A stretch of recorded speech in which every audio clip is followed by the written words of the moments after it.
Bonjour à tous. Aujourd'hui, on va répondre à quelques questions que j'ai eues dans les commentaires, qui ont été assez nombreuses. Voilà, je vous remercie déjà d'avoir pris le temps de la regarder. Je vous remercie pour vos compliments, j'en ai eu pas mal. Voilà, c'était vraiment dans le but de vous fournir un outil pour une fois qui soit assez facile à suivre avec les différents bugs qu'on peut rencontrer au moment où on le fait. Voilà. Si vous avez besoin d'autres ou des idées, n'hésitez pas, je me ferai un plaisir de faire d'autres vidéos pour vous aider, puisque personnellement c'était vraiment juste pour ça. J'avais pas l'intention de lancer une chaîne YouTube. Alors on va revenir sur les quelques bugs que vous rencontrez de façon assez systématique. Alors on va le premier, celui qui a suscité le plus de questions, c'est j'ai fait ma clé USB, j'ai installé mon système, tout va bien, mais j'ai enlevé ma clé et maintenant j'ai le sens interdit quand je démarre mon Mac avec écrit en dessous Apple Restart, apple.com Restart, quelque chose comme ça.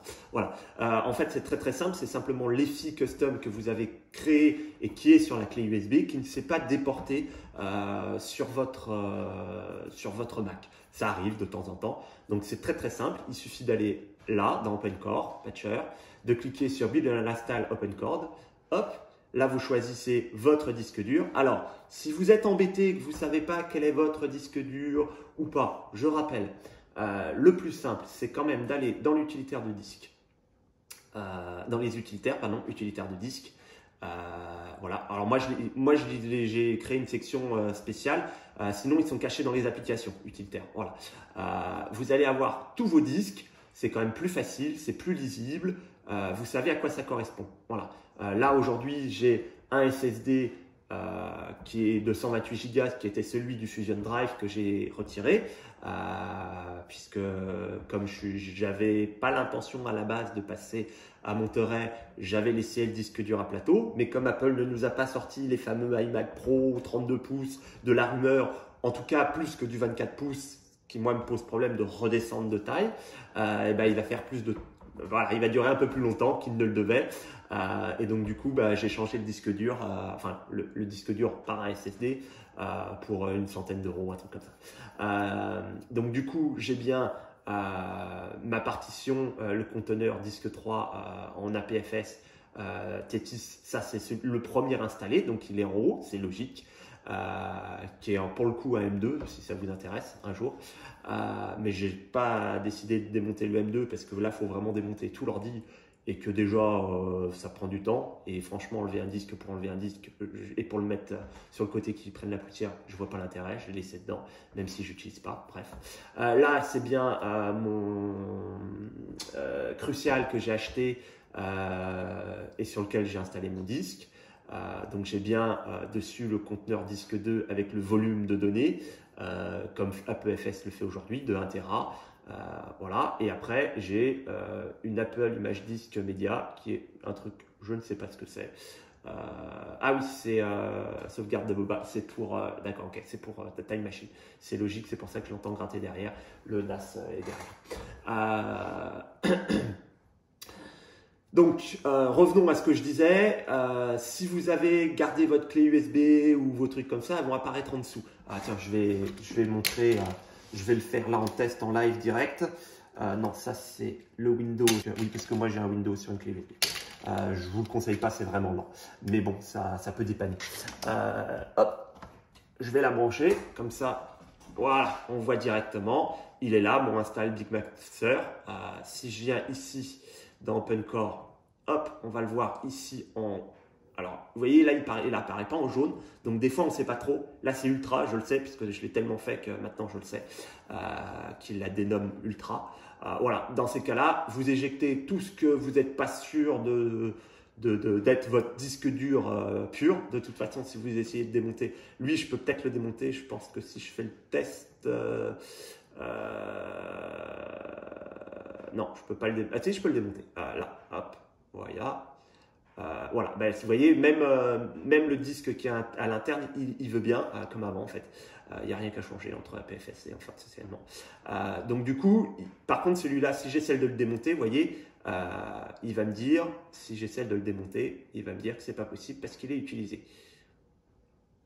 Je vous montre ça en image. Vous voyez, bah, bon, normalement, il doit me mettre un message d'alerte en me disant qu'il ne peut pas, mais apparemment, il n'y a plus de message d'alerte. Voilà, il le fait juste pas. Ah voilà, si c'est ça. Impossible de démonter le conteneur disque 2 car un ou plusieurs de ces volumes sont actuellement en cours d'utilisation. C'est normal, c'est celui de votre système.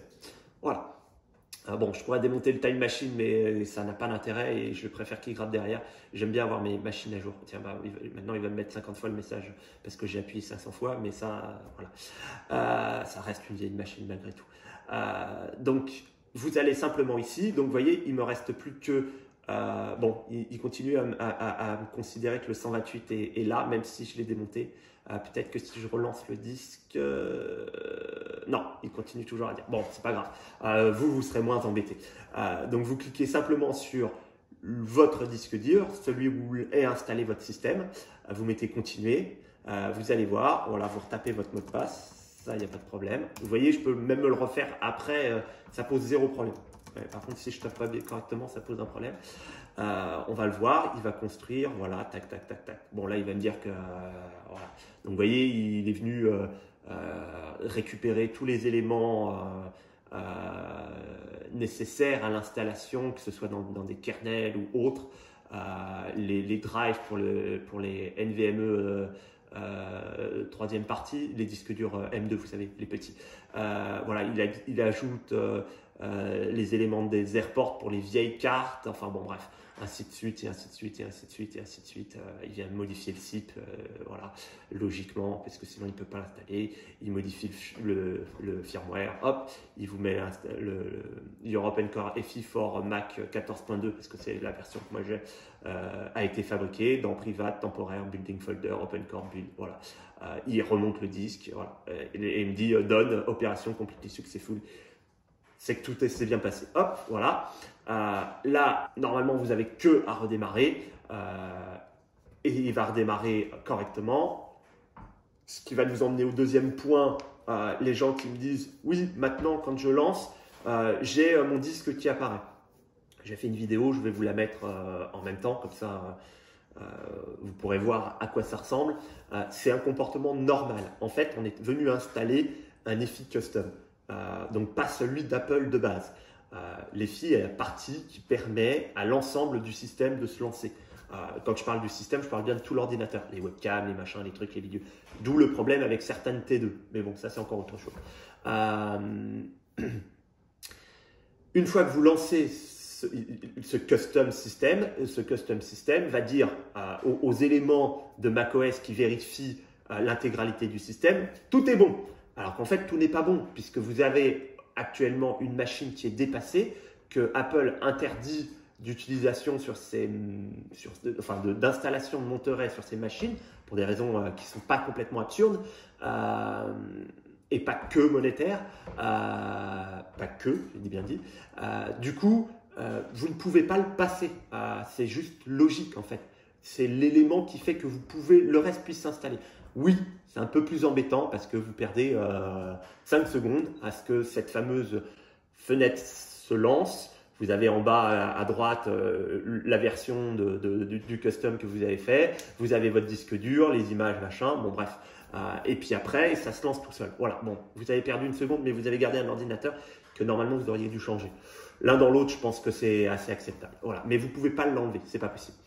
Ça nous emmène l'autre plus grosse question que j'ai eue, c'est ouais super, j'ai fait la mise à jour à Monterey, mais maintenant mon ordinateur il rame. En fait, il rame pas, c'est tout simplement que votre carte graphique n'est pas prise en compte correctement, les pilotes ne sont pas installés. Là, c'est super simple, il faut relancer OpenCore, comme je le fais là, vous relancez OpenCore, vous patchez simplement le système volume, vous tapez votre mot de passe, administrateur, tac. Ou de session, ça dépend les sessions, enfin, ce que vous avez mis dedans. Vous attendez, il va patcher le système, ça met un peu de temps, c'est normal parce qu'il va aller chercher justement les fameux pilotes qui lui manquent. Vous voyez, vous pouvez vous amuser à le refaire autant de fois que vous voulez, ça ne posera pas de problème. Moi, ça fait au moins 20 fois que je le fais. Bon, ça n'ajoute rien de plus, ça n'enlève rien de plus. On va attendre, ça met un certain temps parce que moi en plus c'est des pilotes NVIDIA, donc autant vous dire que ça met un petit peu de temps.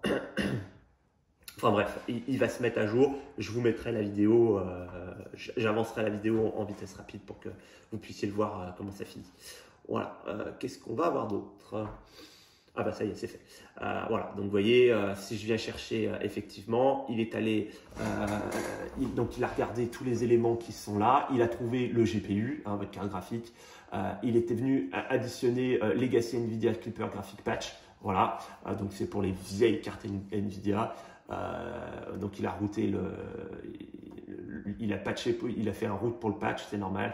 Il a continué, hop, vous voyez, et puis là, il a téléchargé. Donc là, il y a 4 mégas, 8 mégas, 12 mégas, 20 mégas, 20 mégas, enfin bref, 40 mégas, 60 mégas, hop, hop, hop. Et il est allé jusqu'à 168 mégas. Vous voyez, c'est pour ça que ça tournait. Bon, oui, comme j'ai la fibre, ça va assez vite. Après, vous voyez, il est allé, une fois qu'il l'a téléchargé, il l'a ouvert, il l'a dézippé, il l'a renommé, il est allé le mettre dans la partition qui nous intéresse, qui est le disque S25. Voilà, il l'a écrit sur le disque de la PFS. Voilà, il est bien allé chercher le patch pour la version 14.2.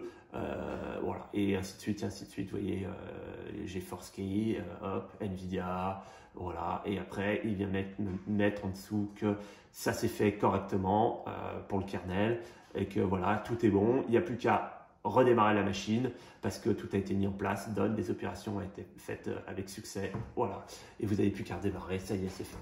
Alors les autres questions récurrentes, là je les ai, les partitions, pardon, oui, j'étais en train de lire en même temps les commentaires. Les problèmes de carte Wi-Fi, c'est exactement la même chose que ce que je viens de vous montrer, c'est pareil. Il suffit de repatcher, donc le bouton de droite. J'ai eu quelques problèmes, il y a eu quelques soucis avec l'installation de Monterey pure. Alors là, je le fais aujourd'hui, la version de Monterey, c'est la 12.0.1. Elle est très buggée. Il faut être clair, elle est très buggée. Pour répondre à un grand nombre de questions, j'ai beaucoup réinstallé, désinstallé, réinstallé, effacé, réeffacé l'iMac comme le MacBook Pro et une fois sur deux, j'avais des bugs. Voilà, alors j'ai eu des bugs assez divers. Le plus drôle a été celui où je télécharge Monterey, l'installateur se lance, installe Monterey et se redémarre une fois qu'il a fini l'installation. Vous savez, c'est la pomme avec la barre noire, la pomme blanche avec la barre blanche sur fond noir. Et une fois qu'il arrivait au bout, hop, il redémarrait, mais il redémarrait sur Big Sur. Voilà. Et je recommençais inlassablement et il n'y avait pas de solution. Bon, du coup, j'ai effacé l'intégralité en faisant un clean install. Je vais peut-être vous montrer comment on fait un clean install plus tard. Je ferai une autre vidéo pour ça. J'ai eu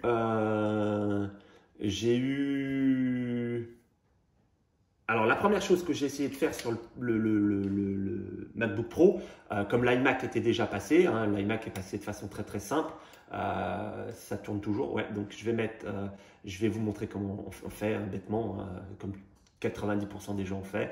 Vous êtes allé dans mise à jour de système, voilà, et puis là il vous a dit, vous étiez sur Mixer, il vous a dit Monterey est à télécharger. Voilà, vous avez téléchargé Monterey, vous l'avez installé. Une fois sur 10, ça s'est 9 fois sur 10, ça s'est très bien passé. Une fois sur 10, ça bug. Voilà, donc là, moi, je n'ai pas trouvé d'autre solution que le clean install. Par contre, le clean install, en essayant d'installer directement Monterey, ne fonctionne pas. Voilà, pourquoi? Je ne sais pas. Actuellement, il ne fonctionne pas. Donc, la seule solution, c'est chronophage, c'est de retélécharger la dernière version de Big Sur, qui était la 16.1, je crois, quelque chose comme ça, de la réinstaller. Attention, j'ai fait plusieurs essais. Il vaut mieux réinstaller le Time Machine, l'ensemble de vos données via Time Machine tout de suite, avant de passer à Monterey. Puisque moi, je l'ai fait plusieurs fois, et plusieurs fois, quand je suis arrivé sur Monterey, il m'a dit qu'il était incapable de restaurer les sauvegardes Time Machine. Donc voilà, c'est un peu compliqué. Donc l'idéal, c'est ça, c'est vraiment, soit ça passe directement, vous aviez déjà un Big Sur avec un FI Custom et donc vous pouvez directement installer Monterey par la voie classique, soit vous ne l'avez pas fait et dans ces cas-là, il faut installer un Big Sur avec un FI, vous reprenez la même version que celle que vous avez, vous faites la clé USB exactement de la même façon et vous l'installez. Pour après faire la mise à jour de Monterey. Et s'il y a un bug, vous effacez tout, vous revenez à votre version Big Sur, vous réinstallez via Time Machine vos données et après vous passez sur Monteur. Voilà, c'est comme ça que ça fonctionne le mieux, qu'il y a le moins de problèmes. Bon voilà, on a fait le tour des questions récurrentes. Après, il y a quelques éléments particuliers auxquels j'ai répondu directement. Il y a 220 commentaires. Voilà. Des fois, faut pas s'inquiéter. Si je ne peux pas répondre, c'est pas de ma faute. C'est parce que les commentaires sous YouTube, c'est quand même juste horrible. Alors pendant un moment, ils m'ont mis une version bêta, je ne sais pas pourquoi, où je pouvais trouver effectivement les commentaires auxquels je n'avais pas répondu. C'était plutôt pratique. J'ai vu plein de trucs remonter qui n'étaient pas notifiés, donc c'est un peu bizarre. Des fois, je reçois par mail la notification d'un commentaire. Et malgré le fait que je déroule l'ensemble des commentaires, je ne trouve pas où est-ce que c'est ce commentaire. Donc si vous avez besoin sur YouTube, faites vraiment un nouveau fil à chaque fois, parce que sinon c'est juste l'horreur. Voilà, la gestion des commentaires est affreuse. Je vous en veux pas, hein, c'est YouTube qui est nul. Voilà.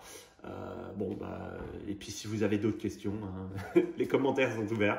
Ce sera avec plaisir que je vous répondrai. Et puis de même, si vous avez voilà, des idées de choses que je voulais que je vous montre, je pense faire une prochaine vidéo sur le NAS, la gestion d'un NAS, sauvegarde, VPN et autres, si ça vous intéresse, dans la même logique avec l'ensemble détaillé. Donc ça fait des vidéos un peu longues, j'en suis désolé, mais enfin non, j'en suis pas désolé en fait. Il y a plein de gens qui font des remarques assez désobligeantes en me disant que c'est trop long. Tant pis pour eux, pour le coup. Je fais des vidéos en essayant d'être le plus précis possible, parce qu'en règle générale, on a les différents éléments qui sont qu'on voit, mais on n'a que les bons éléments. Or, on est tous pareils, on a tous régulièrement des bugs, des choses qu'on ne comprend pas, des interrogations, parce que tout ne fonctionne pas comme sur des roulettes à chaque fois. Et c'est ça que je veux montrer, en fait, comment est-ce que l'utilisateur lambda, entre guillemets, se retrouve confronté à ce genre de problème. Alors moi, je suis plus tout à fait un utilisateur lambda, donc du coup, j'arrive à m'en sortir et à m'en dépatouiller, mais je sais très bien que les 3/4 des gens qui ont posté les commentaires, voilà, ils ont suivi bêtement le tuto et ils sont arrivés à la fin avec les mêmes problèmes que moi. Vous voyez, du coup, j'aurais dû aller encore un peu plus loin parce que je suis obligé de faire une deuxième vidéo. Bon, il y a des bugs que j'avais pas eu, que vous avez eu, inversement. Voilà, donc je vous remercie beaucoup pour votre écoute, votre attention, votre attente, vos encouragements, parce que j'ai eu quelques encouragements, c'était sympa. Voilà, j'étais content de faire cette vidéo. Je suis pas sûr de devenir youtubeur et de faire une chaîne parce que franchement j'ai autre chose à faire. Voilà, mais une petite vidéo de temps en temps, sympathique, pour des questions qui vous posent problème, n'hésitez pas, ce sera avec plaisir. À bientôt, ciao!